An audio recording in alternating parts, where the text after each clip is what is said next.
오늘 만나면 변합니다. 5번째 이야기입니다. 일상에 지친 인생에 찾아온 결정적인 아침이라는 제목으로 오늘 말씀을 나누려고 합니다. 여러분 요즘 삶의 분위기 좀 어떻습니까? 그럭저럭 살고 계십니까? 아니면은 근근히 버티며 살고 있는데 점점 지쳐가고 있지는 않습니까? 또는 완전히 다르게 피곤하고 지침이 있지만 그럼에도 불구하고 삶의 의미를 찾아서 힘을 내서 잘 살아가고 있습니까? 어떻습니까? 인생에는 여러 가지 권태로움이 있는 것 같지 않습니까? 그러한 인생의 여러 가지 권태로움을 벗어나기 위해서 사람들은 피곤함에도 불구하고 여행을 많이 떠난다고 합니다. 쉬기 위해서 여행을 떠난다고들 하는데 정작 다녀오면 몸이 더 고생스럽다고 하는 사람들이 많더라고요. 아무것도 하지 않고 그냥 쉬어도 될 텐데 쉼을 위해서, 휴식을 위해서 무언가를 해야 한다는 그런 강박관념에 사로잡힌 사람들이 오늘 현대에 참 많은 것 같습니다. 병원에 있으면서 위수술한 분에게 병문안 온 사람들이 이런 이야기를 하더라고요. 이제 술 못 먹으면 무슨 재미로 인생을 사냐고, 빨리 일어나서 몸을 회복해서 술 마시러 가자고, 그런 얘기를 하더라고요. 그런데 그것이 농담이 아니라 마치 진심 어린 인생의 호소처럼 들렸던 것은 병문안 와서 갈 때까지 꾸준하게 그 얘기를 하는 거예요. 그것도 아주 큰 소리로 끝까지 그 얘기를 합니다. 이 얘기의 핵심은 술 마시러 가자고, 빨리 회복해서 술 마시러 가자고. 게다가 듣는 사람도, 환자도 농담으로 듣지를 않기에 더더욱더 그것이 진심으로 들릴 수밖에 없었습니다. 그분들은 술에서 인생의 위안을 찾고 술에서 평안을 누리는 것 같았습니다. 인생의 권태로움을 그렇게 풀고 극복하는 것 같았습니다. 인생 뭐 있냐? 먹고 마시는 재미 없으면 무슨 재미로 사냐고. 그래봤자 인생 한 번뿐이잖아. 그냥 즐기는 거야. 그런 얘기를 하는 거죠. 아마도 세상 나라 관점으로 보면 전혀 틀린 말이 아닐 것입니다. 여러분은 매일 반복되는 일상에 지친 인생의 권태로움을 무엇으로 어떻게 극복하십니까? 그래서 사람들은 즐기기 위해서, 무료함을 달래기 위해서, 권태로움을 극복하기 위해서 다른 사람들보다도 좀 더 많은 장난감을 가지려고 애를 쓰기도 합니다. 그리고는 그 장난감을 통해서 위로받고 있다고, 삶의 의미를 찾았다고, 풍성한 삶을 살고 있다고 쏟고 있는 것 같지 않습니까? 그러면 아이들과는 달리 어른들의 장난감이 무엇일까요? 아이들도 장난감이 없으면 재미없습니다. 장난감이 있어야 아이들이 재미있게 놉니다. 더 좋은 장난감, 더 재미있는 장난감, 더 많은 장난감을 원하지요. 어른들의 장난감은 뭘까요? 좋은 옷, 좋은 보석, 값비싼 보석, 좋은 자동차, 취미생활, 여행, 운동, 어떤 사람은 카메라, 더 좋은 집, 최신형 스마트폰, 여러 가지 장난감들이 있을 것입니다. 물론 돈이 있어야 더 많은 장난감을 가질 수 있겠지요. 더 좋은 장난감, 더 많은 것을 가지고 누릴 수가 있으려면 돈이 있어야 되겠지요. 사랑하는 여러분, 만약에 이 땅에 사는 모든 사람들이 똑같이 외롭고 똑같이 무의미하고 똑같이 생명이 없는 삶이라면 잠깐 속을 수 있도록 도와주는 장난감을 많이 살 수 있는 그 돈을 얼마나 많이 가졌느냐가 결정적으로 중요할 것입니다. 그런데 여러분, 결정적인 것 같은 그것이 결정적인 역할을 못 해준다는 것입니다. 그래서 사람들은 반복되는 일상적 지침 속에서 결정적인 순간을 기대하며 사는 것 같습니다. 결정적인 날, 결정적인 순간을 맞이한다면 얼마나 좋을까요? 그것도 매일 그런 날을 맞이하고 내 인생이 그렇게 새롭게 지속적으로 변화되어 갈 수 있다면 얼마나 좋을까요? 인생의 의미를 확 발견해서 눈이 번쩍 뜨이는 그런 사건의 순간을 만날 수만 있다면 얼마나 좋을까요? 여러분, 아이들도 철이 드는 순간 그렇게 소중히 여기던 장난감을 다 던져버리지 않습니까? 어릴 때 구슬치기 할 때에 그 구슬이 얼마나 소중했습니까? 딱지치기 할 때에 그 딱지가 얼마나 소중했습니까? 그걸 주머니에 넣고 자랑 삼아 틀렁거리면서 다녔던 그런 시간이 생각이 납니다. 그런데 철이 드는 순간 그 많던 딱지도 구슬도 아무 소용이 없어지더라고요. 어른들도 장난감을 다 던져버릴 수 있도록 눈이 확 떨어지는 그런 결정적인 순간을 만나면 얼마나 좋을까요? 그런데 누구에게나 그런 인생의 사건은 있다는 것이죠. 모든 것을 포기하게 만들고 인생과 세상을 다른 관점으로 바라보게 만들고 새로운 방향으로 걸어가게 하는 사건이 있다는 것입니다. 물론 없을 수도 있고 있는데도 발견 못했을 수도 있습니다. 저는 모든 인생에게 그런 사건이 다 있다고 생각을 합니다. 발견하지 못했거나 잡지 못해서 없다고 생각하는 것이지 그런 순간은 모두에게 다 있을 것입니다. 어쩌면 오늘 아침 이 시간이 그 결정적인 시간일 수도 있고 결정적인 순간일 수도 있습니다.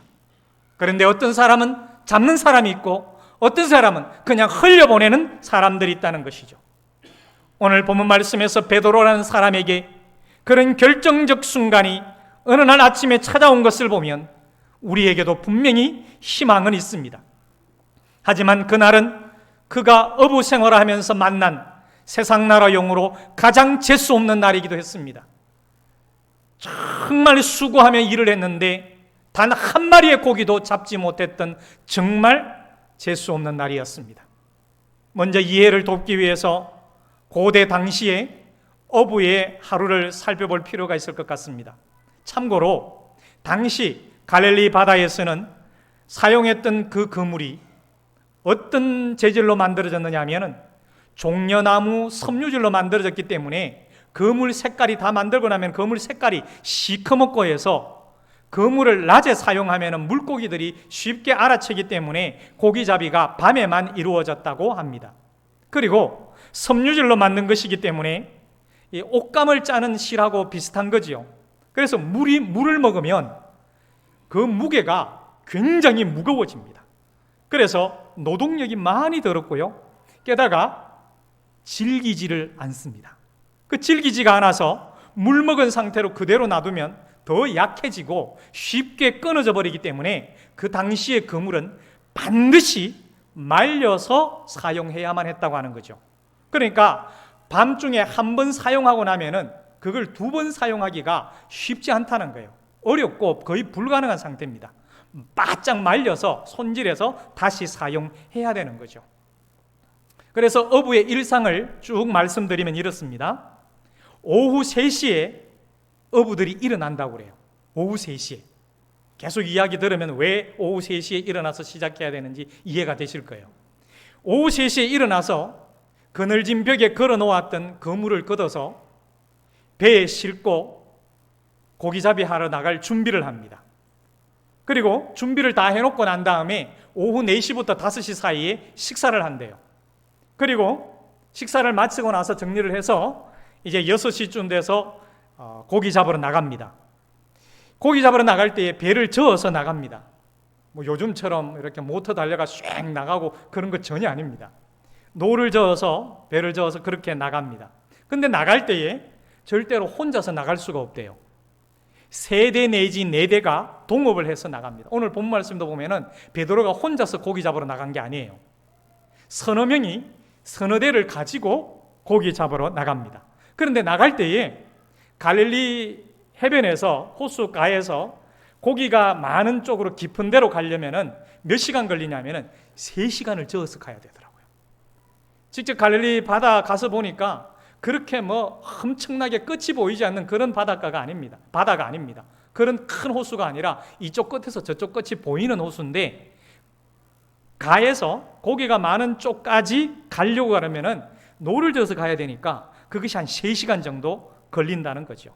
그럼 6시에 노를 저어 가면은 한 9시쯤 되겠죠. 밤 9시쯤 됩니다. 그러면 9시부터 12시까지 한 3시간 정도 거물을 친답니다. 그 거물을 치는데도 시간이 그렇게 걸리는 거예요. 거물을 칠 때 어떻게 치느냐 하면 디귿자로 이렇게 거물을 친답니다. 그러니까 혼자 나가서는 고기를 못 잡는 거죠. 여러 대가, 최소 3대가 나가야 디귿자로 거물을 칠 수가 있다는 거죠. 그렇게 해놓고서는 고기 잡힐 때까지 또 한 3시간 정도 기다려야 된다는 거예요. 그러면은 새벽 한 3시쯤 됩니다. 정말로 밤새도록 일하는 거예요. 3시쯤 되면은 이제 거물을 끌어올립니다. 거물을 끌어올려서 잡혀있는 물고기를 잡고 분류를 해서 이제 배에다가 그 무거운 거물을, 물이 축축하게 젖어 있잖아요. 종려나무 섬유줄을 만들기 때문에 굉장히 무겁습니다. 그걸 이제 배에다가 싣고 고기도 싣고 끌어 담아서 돌아옵니다. 돌아오면 몇 시간 걸려요? 적어도 3시간 걸립니다. 힘이 빠져 있기 때문에 갈 때보다도 더 시간이 걸릴 수도 있겠죠. 그래서 거물을 끌어올리는데 한 3시간, 그리고 담아서 다시 돌아오면은 몇 시쯤 될까요? 6시쯤 돼 출발해가 돌아오면 9시, 4시, 9시에서 아침 9시에서 10시가 되는 거예요. 그러면은 아침 10시부터 12시까지 또 뭘 하겠습니까? 거물을 씻고 떨어진 거 깁고 정리해서 그늘에 말립니다. 그럼 그 다음 뭐 할까요? 배고프잖아요. 들어가서 먹고 자야 됩니다. 그때부터 한 3시까지, 오후 3시까지 자는 거예요. 그렇게 매일 일상의 삶이 반복되니까 얼마나 피곤하고 힘들겠어요. 잠을 자도 3-4시간밖에 못 자는 거예요. 당시에 반복되는 어부의 일상입니다. 따라서 오늘 누가복음 5장에서 예수님이 찾아오신 시간이 몇 시쯤 될까요? 그러면 아침 9시에서 12시 정도가 되는 거예요. 거물을 빨리 손질해야 되는 정말로 피곤한 시간이었던 거예요. 허탈한 마음과 지친 몸으로 녹초가 되어 있는 상태예요. 한마디로 결정적 시간을 포기한 시간이에요.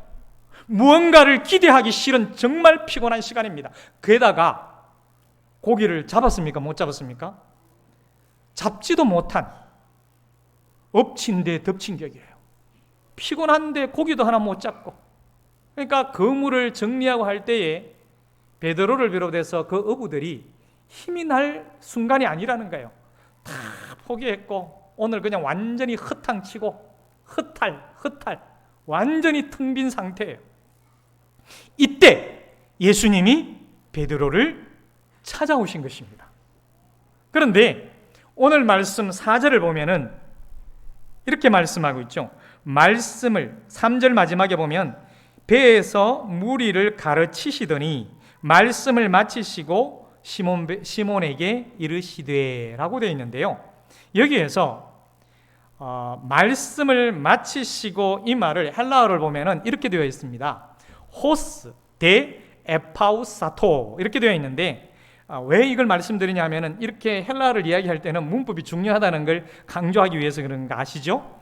여기에서 에파우사토가 뭐냐면은 동사, 직설, 과거, 중간태 이게 중요합니다. 이 능동태, 수동태, 중간태가 있는데요. 이 중간태로 이 에파우사토가 번역이 될 때 기록이 되어 있으면 어떻게 번역이 되는 게 정확하냐면은 멈춘다, 중단한다라는 뜻이 있는 거예요. 그래서 말씀하시던 것을 멈추시고 끝내고가 아니에요. 말씀하시던 것을 중단하시고. 그럼 이건 뭘 말하느냐 하면은 예수님이 거기에 오신 목적이 따로 있다는 거예요. 말씀을 가르치시기 위한 것이 주된 목적이 아니라 말씀을 하시다가 베드로를 보고 말씀하시는 거 스톱하고 베드로에게 말씀하신 거예요. 베드로가 더 주목적이라는 거예요. 따라서 예수님의 관심은 처음부터 베드로에게 있었다는 것을 짐작할 수 있는 대목이에요. 결코 우연한 만남도 아니고 어쩌다가 마주쳐서 불쌍해서 만나주신 게 아니라는 거예요. 예수님께서 갈릴리 호숫가에서 바닷가에서 말씀을 하시다가 베드로를 보니까, 베드로를 비롯해서 여러 어부들을 보니까 물고기 한 마리도 못 잡고 허탈해가지고 그물 깃고 있는 거, 그 불쌍한 거 보고 아이고 불쌍해라, 내가 고기 좀 잡게 해줘야 되겠구나 라고 생각을 하시고 저쪽 가서 고기 그물 던져봐라, 이런 게 아니라는 거예요. 예수님께서 마음을 먹고 베드로를 찾아오셨다는 것입니다. 사랑하는 여러분, 오늘 우리가 여기 앉은 것도 우연한 것이 아니라 주님의 계획하심인 줄로 믿으시기를 바랍니다. 그냥 일어난 일이 아니라는 거예요. 어떤 분들은 그냥 왔을 수도 있습니다. 어떤 분들은 아무 생각 없이 와 있을 수도 있습니다. 그러나 우리 주님은 그냥 찾아오신 것이 아닙니다. 분명한 의지를 가지고, 분명한 목적을 가지고 우리를 찾아오신 것입니다. 그리고 주님은 베드로에게 말씀하십니다. 깊은 데로 가서 그물을 내려서 고기를 잡아라. 자, 어부의 일상을 말씀드렸습니다. 베드로의 상태를 이야기했습니다. 이게 말이 됩니까? 입장 바꿔 생각해 보세요. 여러분 같으면 어떻게 하시겠습니까? 밤새도록 일했는데 한 마리도 못 잡고 거기다가 노를 3시간, 4시간 저어가지고 밖에 나와가지고 그물 정리하고 있는데 주님이 하시는 말씀, 깊은 데로 가서 몇 시간 걸려요? 적어도 3시간 다시 가야 됩니다. 그러면 그물이 가벼워요, 무거워요? 지금 축축하게 무겁습니다. 그거 갖고 가서 깊은 데로 가서 그물을 내리라는 거예요. 기가 막힙니다. 밤새도록 생고생을 하고 허탕을 치고 빈배로 돌아와가지고 지치고 허탈한 상태로 그물 씻고 있는데 배고파 죽겠는데 깊은 데로 가서 그물을 내리라고요? 고기잡이로 잔뼈가 굵은 사람 베드로에게 목수의 아들 목수 예수가 감히 할 수 있는 말일까요? 그것도 시간적으로 고기가 전혀 없을 곳인 깊은 곳으로 가서 그물을 내리라고. 오전이 되면은 깊은 곳에는 고기가 없대요. 갈릴리 바다에. 정말 순종하기가 쉽지 않은 말씀이에요. 거의 순종하기 불가능한 말씀이죠. 첫째, 그물 자체가 사용할 수 있는 상황이 아니죠. 3시간이나 나갈 체력이 남아있겠습니까? 아침에 그물을 내린다는 건 말도 안 되는 일이고 상식적으로 말이 안 되는 일이에요. 그러나 순종했습니다. 들을 수 없는 이유들이 절비했지만 순종했던 거예요. 이때 베드로는 자신의 상황을 솔직하게 고백합니다. 밤이 새도록 흙수고한 지금의 심정을 그대로 말합니다. 일반적인 상황과 사람이라면 아마도 이렇게 말할 수 있죠. 아이고, 너나 잘하세요. 하시던 설교나 잘하시고 가세요. 그냥 왜 사람 괜히 화만 돋굽니까? 내 상황 딱 보니까 모르겠습니까? 그런데 여기서 베드로의 반응도 희한합니다. 선생님, 밤새도록 일을 했는데도 한 마리도 잡지를 못했습니다. 진짜잖아요. 하지만 선생님께서 그렇게 말씀하시니 가서 제가 그물을 내리도록 하겠습니다. 여기서 밤새도록 일했는데 라는 이 한마디 속에 고되고 고된 어부의 하루 일상이 다 들어 있습니다. 밤새도록 일했는데 순종했습니다. 들을 수 없는 이유들이 지극히 합리적이었고 논리적인 것이었고 당연한 이유였고 모두가 납득할 만한 것이었지만 순종했던 거예요. 여러분, 중요한 것은 여기서 물고기를 잡았다는 이야기가 중요한 게 아닙니다. 물고기를 많이 잡았다는 이야기가 중요한 것이 아니라 다 떨어진 그물, 손질을 하던 그물, 물을 흠뻑 먹어서 엄청 무거운 그물을 가지고 3시간 동안이나 깊은 데로 배를 저어가서 그물을 내리는 것까지가 순종이에요. 고기를 많이 잡느냐 안 잡느냐 이게 중요한 게 아닙니다. 지금 내가 납득하고 이해할 수 있는 범위에서 하는 것은 순종이 아니죠. 베드로는 순종했습니다. 지난밤에 헛수고를 만회하고도 남을 만한 소득을 거뒀습니다. 그 어떤 바다의 경험과 지식, 직업의 상식으로도 설명할 수 없는 결과를 얻었어요. 그렇습니다. 텅 빈 쪽박 같은 배와 같은 인생이 가득 찬 만선으로 바뀌기를 원한다면 성공 가능성에 순종하는 것이 아니라 주님의 말씀이기 때문에 순종해야 되는 줄로 믿습니다. 모든 인생은 성공 가능성에 순종합니다. 그러나 주님을 따르는 사람은 주님의 말씀이기 때문에 순종하는 거예요. 형편이 허락하기 때문에 순종하는 게 아닙니다. 명령하신 분이 모든 상황의 주인이시기 때문에 순종해야 하는 것입니다. 하지만 오늘 베드로에게 진짜 소득은 따로 있었습니다. 물질의 소득이 전부가 아니었다는 것을 우리는 분명히 기억해야 합니다. 베드로는 예수님을 새롭게 인식하게 되었습니다. 그리고 그 예수님을 알아보지 못한 자신의 과오가 얼마나 큰지도 알았습니다. 예수는 이제 베드로에게 선생이 아니라 자연까지 주장하시는 주님이 되었습니다. 그 주님을 만남으로써 그는 자기 자신도 알게 되었지요. 여러분, 고기는 잠깐의 부를 안겨주겠지만, 잠깐의 기쁨을 안겨주겠지만, 귀한 깨달음은 그에게 평생의 구주를 만나게 해 주었습니다. 심판의 불로 다 타 없어질 것보다, 사랑하는 여러분, 평생의 구주를 만나는 것이 더 귀한 것인 줄로 믿습니다.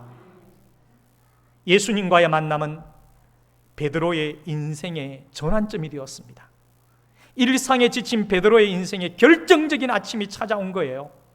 말씀을 듣고 그 말씀의 모든 것을 초월하여 순종하는 데까지 죽을 힘을 다해서 노를 저어 갔을 때에 결정적인 순간을 만나게 되었던 것입니다.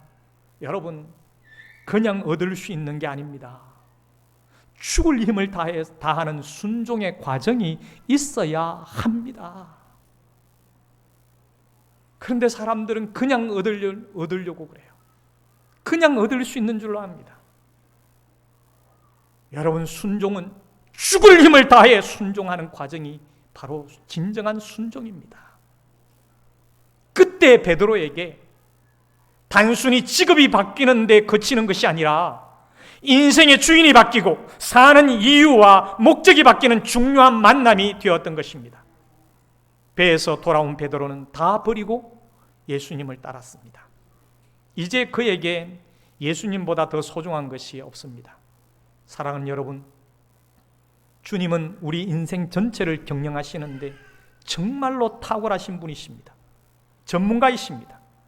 우리가 무슨 일로 어떤 것으로 부름을 받았든지 간에 그것이 예수님에 의해서 사용되지 않으면 아무 소용이 없습니다.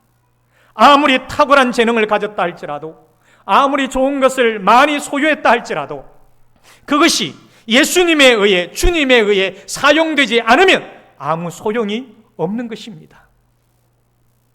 주님을 모르면 확실한 방향도 모르고 달리는 경주자와 같습니다.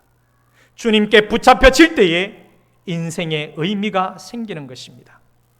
사랑하는 여러분, 단순히 고기를 취해서 먹고 사는 인생에서 죽어가는 사람을 살리고 그들에게 인생의 참된 의미를 전수하고 진짜 의미 있는 인생으로 살아내게 만드는 사람이 되도록 베드로를 완전히 바꾸어 주신 주님이 오늘 우리에게도 찾아오시는 줄로 믿습니다. 우리의 삶은 피곤할 수밖에 없습니다. 베드로가 그랬고 바울을 봐도 그렇고 예수님의 삶도 그랬습니다. 하지만 주님을 만나는 결정적인 순간을 지나서 인생의 의미를 발견하면은 피곤과 절망은 쉽게 이겨내고요, 아무것도 아닌 것이 되어버릴 것입니다. 그냥 먹다가 살다가 죽는 인생으로 피곤하게 계속 살 것입니까? 아니면 매일 주님을 만나서 의미 있게 인생을 살아갈 것입니까? 이 시간 한 1분간 침묵하며 오늘 말씀을 생각해 보십시다. 주님은 우리가 치열한 삶의 현장에서 하고 있는 그 일의 의미를, 삶의 의미를, 내가 하고 있는 것의 의미를 발견하기를 원하십니다. 오늘도 우리 주님은 우리에게 찾아오셔서 말씀하십니다. 주님과 귀한 만남의 시간이 되기를 바랍니다.